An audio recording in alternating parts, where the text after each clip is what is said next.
Yo, yo, yo, kids, this is Miss Motherfucking Matinga. And this is Mike Shadima Shadaisy. That's right, we got Daisy here, and we are here to do another edition of Glingo for the kids. You know why? Because they have demanded it. I'll munch your tray for a cigarette. I'll munch your tray for a cigarette.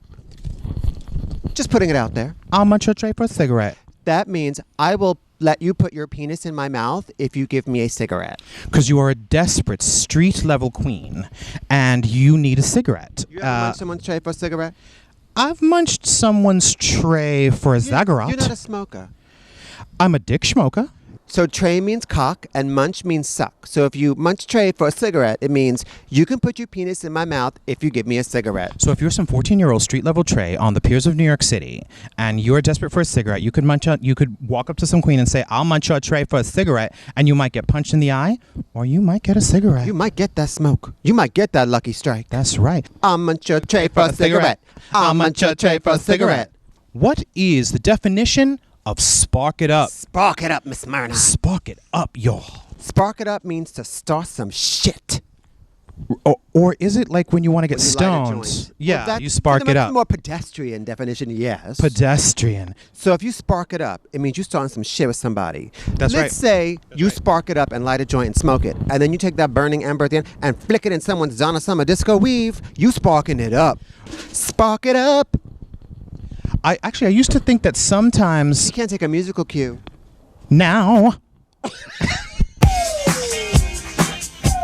Carolyn on. Miss Carolyn on. That's if somebody's really carrying the fuck on. Oh, girl, she was Carolyn on. She was Carolyn on. That's carrying on to the extreme. If you a bitch is carrying on, you just carrying on. If you a bitch really carrying on, you Carolyn on. And if it's truly carrying on, it's Carolyn Jones. I thought you was gonna say Carolyn Appleby. Fall through. To fall through. To fall through. To fall through. Is to arrive at an engagement. As one does. As one does. On time. Honey, she fell through. She fell through. Yes. It basically means to arrive. Right. It's to arrive. As opposed to fall out, which means you got there, did too many drugs, and passed out. Honey, she fell through and then fell out. But it could also mean you're laughing your ass off. Oh, bitch, I fell out. Oh, I fell out. That's true. Yeah. Oh, girl, I fell out. I fell out like Christopher Daniels' prolapsed asshole. Spit roast. A spit roast? Is that a blowjob? A spit roast? A spit roast is when you have one guy penetrating your mouth and another guy penetrating you from behind, so you're like a pig on a spit. Spit roast. Let's spit roast this little hooker. Have you ever been spit roasted? That will really be Carolyn on. Right. Honey, last night I got spit roasted. We caroled on, honey. Caroled on, and then I fell out all over him. When you wake up with an apple in your mouth and like all cloves stuck in your back. That's right. That's right. Girl. Bacon stuffed in your hole. I know I've been spit That's roasted. right. Shit. Home for the holidays, What's all these motherfucker. cobs up in this bed?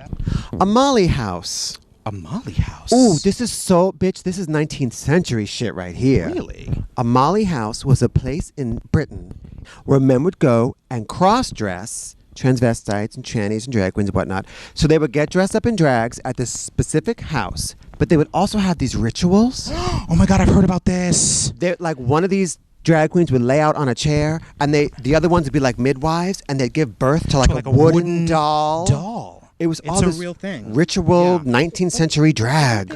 Molly, you in danger, girl. Saltwater taffy. Saltwater taffy. A sailor's cock is called saltwater taffy. Really? I thought that was like a character in a John Waters film. Well, taffy, yes. No, Yeah. saltwater like they just came off the seas and you taffy. Saltwater taffy, a sailor's cock. A sailor's cock. You know, people always be talking about all this tray at the docks and munching sailors here and there. I have never been with a motherfucking sailor. Where is this happening? Honey, Fleet Week. You gotta wait. Ain't enough semen in my life. Oh, this is one for you, girl. Okay, the kids want to know what quacking is. Quacking. Quacking, which is different from whacking. Whacking is a dance, but when you have somebody quacking, it's when you're fisting a hole so hard and fast. As one does. As one does, you know, in the faggotry scene, you know, just for fun. You fist it so hard that the ass actually starts to quack. You'll get like a quack, like a quack quack kind of sound. And a queen will say, "Bitch, I had that whole quacking." Yeah. It's true, and I actually really love that. If you we got a lot of lube in there, and you get it to quack, quack. If you do that to several guys at once, is that a Duck Dynasty? That's a real shit right there.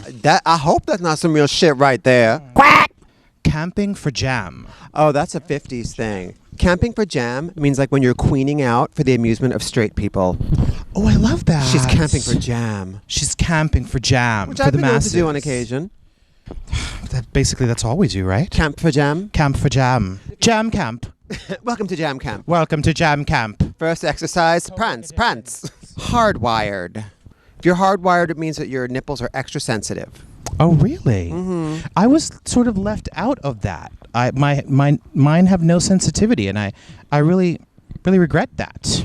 My nipples are very sensitive. If you look at them the wrong way, they cry. I like this one, a Hollywood loaf. Oh. You look afraid. What is that? A Hollywood loaf is just a semi-erect dick. They call that a Hollywood loaf. Oh, because I thought you meant like a captain's log. Oh, no. That's like Please, let's not do Star Trek. That's like when a Star Trek guy is into scat. He wants the captain's log. No. A Hollywood loaf is just a half-hard dick. I don't know why it's called a Hollywood loaf, but it is. Really? Yeah. Oh, girl, he was serving up. Look at a Hollywood loaf. So he gave me his Hollywood loaf and the captain's log. What would a Dollywood loaf be? That's a bad weekend at Comic-Con right there. Would a Dollywood loaf be like your nipples are half-hard? A Dollywood loaf? Yeah. Well, why Dollywood? It rhymes with Hollywood. Wait, do nipples get hard? The next term is green eggs and ham. Green eggs and ham. That's when you do an uncut guy who does not have good hygiene. He's giving you green eggs and ham. Mm-mm. Girl, that's not kosher. Is that like a Belgian waffle too? No, that's something else. That's something totally Let's not be disgusting. Right. Sea hag. Sea hag. How original and new and vibrant and wonderful. That's a queen that spends far too much time at the beach. Yes. Looking like a leather handbag. Looking like a leather handbag. Looking like a leather handbag. Yes. But talking like a man. But talking like a man. Donna Summer disco weave. Perched and or sitting. If you are perched, that means you are sort of sitting somewhere in a cunty way, but in a shady way. Like you're sitting there perched, trying to give drama. Right. So if you're perched, you are like sitting in a cunty way, trying to give drama. However, if you're sitting, that means you're lovely. That means you're lovely. Like you could. Bitch, she is sitting. I went out last night and I met this guy. Honey, the cotta was sitting, and then he sat on my cotta. And if you're perched and sitting, then you're pretty, but you're shady. Which is not the same thing as parched or thirsty, which means damn bitch, get a new wig. A thirsty wig. Nothing worse than a thirsty wig. She is parched. That means your wig is just it's busted. But could you be parched and perched? I don't know. I haven't been to Head of Show lately. Oh, quack. The tubs. The tubs. That's what they would call bathhouses. The tubs. Girl, I'll see you down at the tubs. Oh, really? Yeah. I guess because, like a bathtub. Oh, hi, Mary. I'll see you down at the tubs. I'll see you down at the tubs. It's a very 60s, 70s, know. I'll see you at the tubs. We missed all of that since we came out, in the late 90s. Yeah, so we don't know anything about that. I'm a millennial. I just haven't said which millennium. Yeah. Oh, God, there's a squirrel. Oh, my God. It's enormous, too. Oh, my God. It's a squirrel trying to find a nut. Okay, here we go. It's like me at the club on Saturdays. Here we go. How weird that I pulled that out. Oh, my God. This is fucking spooky. Read it, girl. Squirrel friend.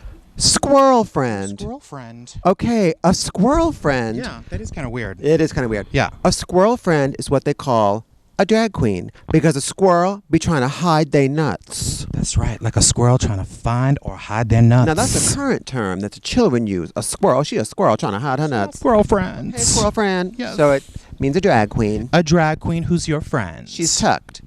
A sketch pad. What? What the hell's a sketch pad? Okay, so a sketch pad, I really like this term. A sketch pad is when you meet a cute guy in the street and he's got a really juicy butt, but you're not sure he might be homeless. Oh, because he's like sketchy. Right, because he's a little sketchy, the clothes aren't new, sweet butt, but like, and he looks kind of clean. And but you you're can not sure tell that he has might a be- sweet butt because he's laying face down in the pavement. Well, he's lying, in some broken crater on the West Side Highway. You're going to leave him with a broken crater. That's a sketch pad. All right, that sounds sketchy to me, girl. Yes. So, Sketch I'm pad. sure we've Have you ever done a homeless guy? Not knowingly, no. Do you know, I have found that homeless people are very open-minded. And if you say to them, sir, I think it's sir, I will give you $1 if you show me your filthy cock, they'll comply. And the fun part, don't give them the $1. Just walk away. Cruelty. It's for the kids.